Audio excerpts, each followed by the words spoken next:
For 7 years, I managed my mother-in-law's medications. For 7 years, I drove her to dialysis 3 mornings a week before my own shift started. For 7 years, I rearranged my job, my marriage, my whole life around a woman who used to introduce me to her friends as my son's wife, instead of by my name. My husband's brother visited 4 times, maybe 5. Yet when the estate attorney opened her will, the lake house, the savings, the jewelry her own mother had left her, all of it went to him. The room went quiet.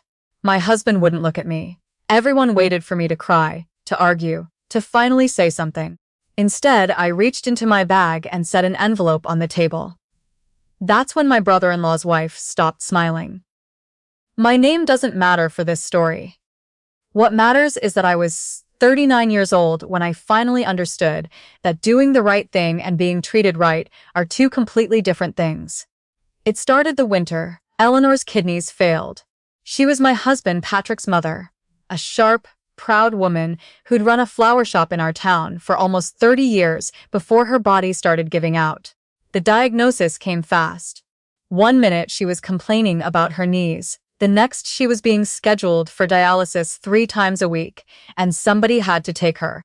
Patrick worked construction, long hours, unpredictable schedule. His brother Holt lived 2 states away in Charlotte with his wife Priscilla, running some kind of marketing consultancy that apparently required him to be unreachable for days at a time.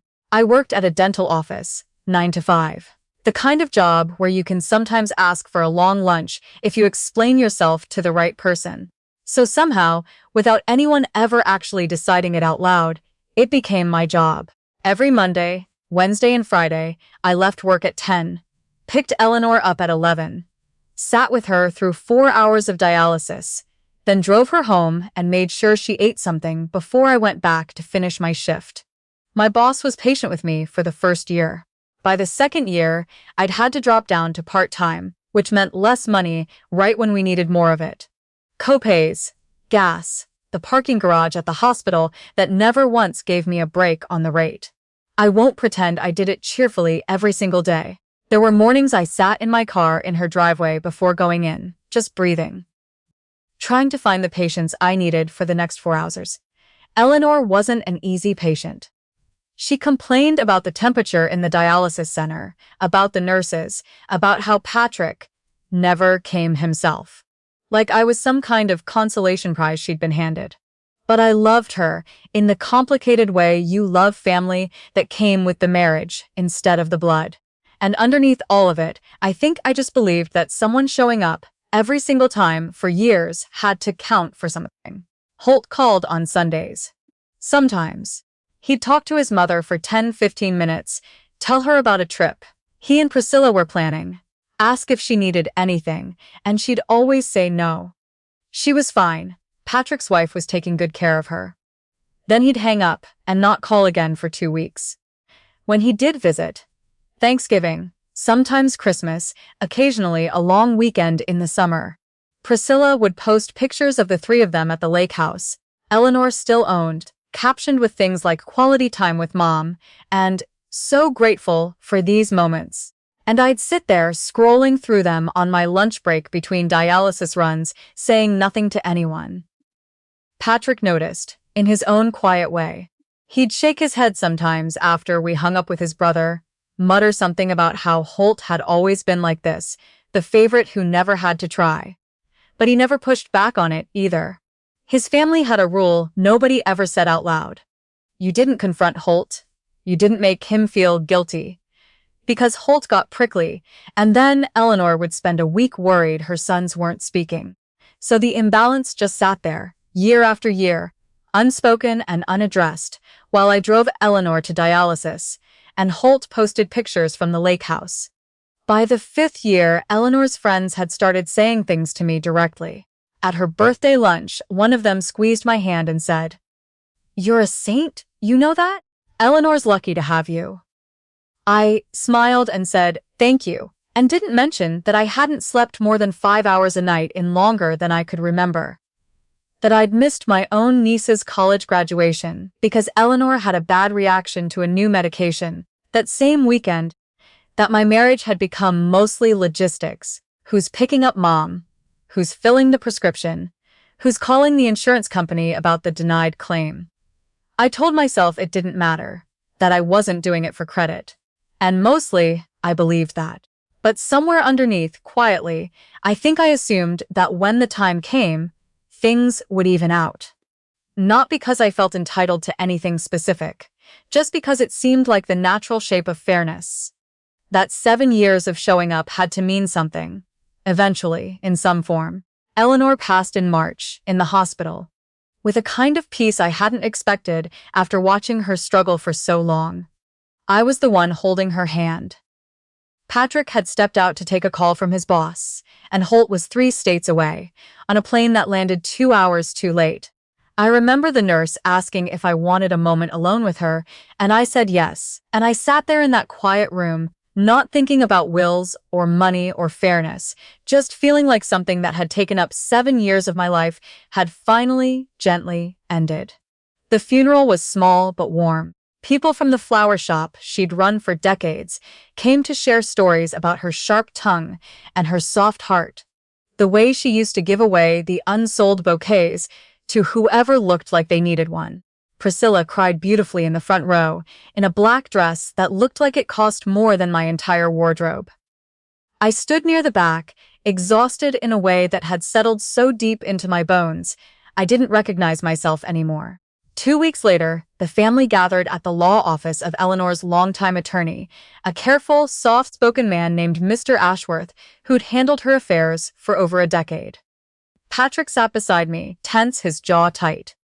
Holt and Priscilla arrived a few minutes late, Priscilla in a cream-colored coat. Holt checking his watch like he had somewhere else to be. I noticed, the way you notice things you'll only understand later, that Priscilla seemed unusually composed, almost certain of something. Mr. Ashworth opened the folder, adjusted his glasses, and began reading. The lake house in Hendersonville. Holt. The investment account, just over $400,000. Holt. Eleanor's jewelry, including her mother's wedding ring, Priscilla, to be given to her at Eleanor's request. The savings account, Holt. Every line, every asset, his name. The room went still. I felt the weight of everyone's eyes shifting toward me, the way you can feel a temperature change before you see it. Patrick's hand found mine under the table and gripped it hard, like he was bracing for something. Across the table, Priscilla wasn't quite able to keep the corner of her mouth from curling upward. Mr. Ashworth closed the folder. Nobody spoke. The silence stretched long enough that I could hear the air conditioning humming somewhere above us. Then I reached into my bag, pulled out a sealed envelope, and set it gently on the table. "Before everyone leaves," I said, my voice steadier than I expected it to be. "Eleanor asked me to give this to Mr. Ashworth to be opened after the will was read." Priscilla's smile faltered. "What is that?" I didn't answer her. I looked at the attorney instead. "She gave it to me about a year ago. Told me not to open it, and not to mention it unless this exact moment came." Mr. Ashworth took the envelope carefully. On the front, in handwriting I would have recognized anywhere, the same handwriting from years of grocery lists and birthday cards, were the words, "To be opened only after the will has been read aloud." He broke the seal, unfolded the letter, began to read. "If this is being read, then my sons and their wives are sitting together, and my daughter-in-law is probably wondering why I left the house and the money to Holt." Every eye in the room turned to me. My throat tightened so fast I had to focus just to keep breathing evenly. Mr. Ashworth continued, "First, I need her to know something. This was never about who loved me more or who I trusted less. For 7 years she gave up her time, her energy, her own comfort to take care of me, and she never once asked me for anything in return. She never kept score out loud, even when I know she must have, somewhere quietly." I felt my eyes burn. Beside me, Patrick had gone very still. "Holt, I love you too," the letter went on, "but there are things that need to be said plainly. A person can love their mother and still not be the one who shows up. The will reflects what's fair in the eyes of the law, and what was simplest for me to arrange while I still had the strength to deal with paperwork. It does not reflect the whole truth." Holt's jaw tightened. Priscilla had gone very pale, her composure cracking at the edges. Mr. Ashworth turned the page and something in his expression shifted. A flicker of genuine surprise crossing his face, like even he hadn't expected what came next. "What's listed in my will is not everything I had," he read. "8 years ago, I set up a private trust through a different attorney, separate from this estate, specifically so it wouldn't be part of probate or public record. It includes the original deed to the flower shop building, which I never sold, only leased out, along with the rental income it's generated for the past decade, and a separate investment account I built quietly, on my own, without telling either of my sons." A ripple of confusion moved through the room. Holt actually leaned forward, like he might have misheard. "The sole trustee and beneficiary of that trust," Mr. Ashworth read, his voice careful now, "is my daughter-in-law." The room seemed to exhale all at once into noise. Patrick's grip on my hand tightened until it almost hurt. Priscilla's mouth opened and nothing came out. Holt looked at me like he was seeing me for the first time in 7 years. Mr. Ashworth reached for a second, thinner folder that had been clipped to the back of the letter. Inside were documents, signed, dated, notarized 8 years earlier, long before Eleanor had even gotten sick. This wasn't a deathbed decision. She had planned this while she was still healthy, still independent, still watching to see who would show up when it actually mattered. "I chose this on purpose," the letter continued. "The house and the money in my will, those are things anyone can spend in a year if they're not careful. The trust requires patience. It requires someone who'll manage the shop tenants fairly, who'll keep the books honest, who'll think about what happens 10 years from now, instead of what happens this Friday." I watched her do exactly that with my care for 7 years, never asking for thanks, never making me feel like a burden, even on the days I probably was one. Money can be handed to anyone. Trust like that has to be earned, and she earned it longer and more quietly than anyone in this room probably realizes. Nobody moved. Even the air conditioning seemed to have gone quiet. "Holt, I hope this doesn't put a wall between you and your brother.